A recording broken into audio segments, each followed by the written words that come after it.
Welcome to परछाई का खेल लास्ट पार्ट। पिछले पार्ट में हमने देखा था नेहा कैद हो गई थी मामा के साथ और रिया बाहर निकल गई थी। फिर मिरर के अंदर से नेहा की आवाज़ गूंजती है। नेहा बोलती है, रिया प्लीज़ मुझे बचा लो। रिया कांपते हाथों से मिरर को छूती है पर सरफेस ठंडी और कठोर हो चुकी थी। रिया बोलती है, मैं वापस आऊँगी, मैं तुझे बचाऊँगी। वो मिरर की ओर मुड़कर कहती है। अगले दिन रिया गांव के मंदिर में जाती है जहां बुजुर्ग पंडित उसे देखकर कांप जाते हैं। पंडित, तू उस घर से जिंदा आई है? परछाई ने तुझे छोड़ दिया?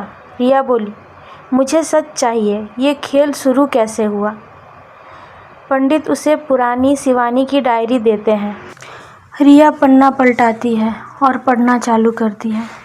70 साल पहले उसी हवेली में शिवानी नाम की औरत रहती थी। उसे सुंदरता का शौक नहीं था, आईनों का लगाव था। हर सुबह वो उस बड़े दर्पण में खुद को देखती, मुस्कुराती, बातें करती। शिवानी हंसते हुए, तू ही मेरा सच्चा दोस्त है, तू मेरी आंखों से मुझे पहचानता है। लेकिन उसका पति ठाकुर रुद्र प्रताप, जो गुस्सैल और ईर्ष्यालु था, उसे बार बार मिरर से बात करते देखकर शक करने लगा। ठाकुर बोलता है, अपनी परछाई से प्यार करती है तू, मैं तुझे दिखाता हूँ इस दोस्ती का अंजाम। शिवानी वहाँ से उठकर चली जाती है। अगले दिन उसका पति गुस्से में आता है और तलवार लेकर आईने को तोड़ने की कोशिश करता है। तोड़ते वक्त उसका पैर फिसल जाता है और गलती से वो तलवार उसी को लग जाती है और वो वहाँ पे दम तोड़ देता है। शिवानी आवाज़ सुन के भाग के आती है और उसके पति को ज़मीन में खून से लटपट पाती है। शिवानी रोने लगती है और उसके रोने की आवाज़ सुन के गांव वाले भाग के आते हैं। गांव वाले आते हैं, ठाकुर की लाश देखते हैं और शिवानी को दोष देते हैं। उसे मिरर के सामने जिंदा जला दिया जाता है।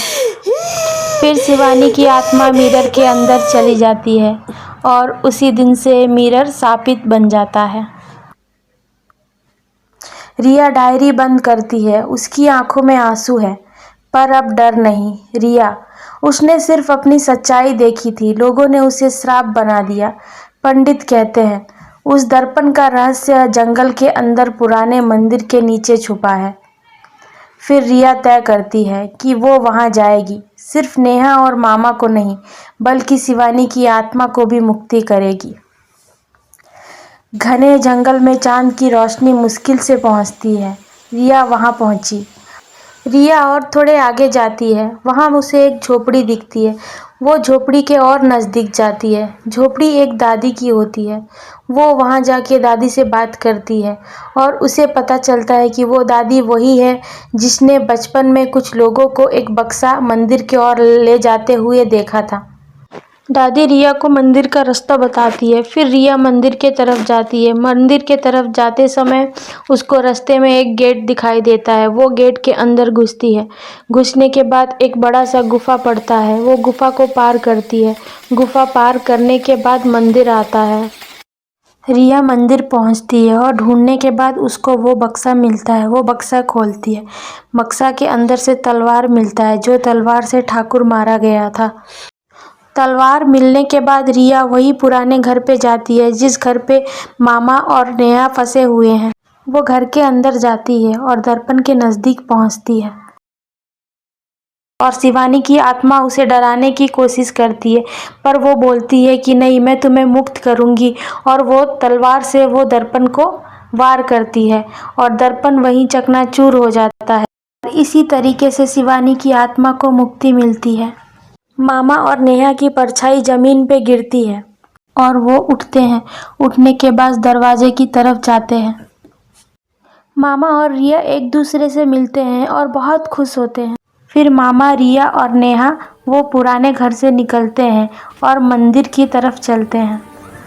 मंदिर में रिया पंडित और गांव वालों से मिलती है। गांव वाले रिया की वाहवाही करते हैं और पूछते हैं, शिवानी के मुक्ति का रहस्य तुम्हें कैसे पता चला? रिया बताती है, मैंने डायरी में पढ़ा था, जो वो परछाई के खेल में फंस के निकलेगा वही शिवानी की आत्मा को मुक्ति दे सकता है, और वही तलवार से जिससे ठाकुर मारा गया था।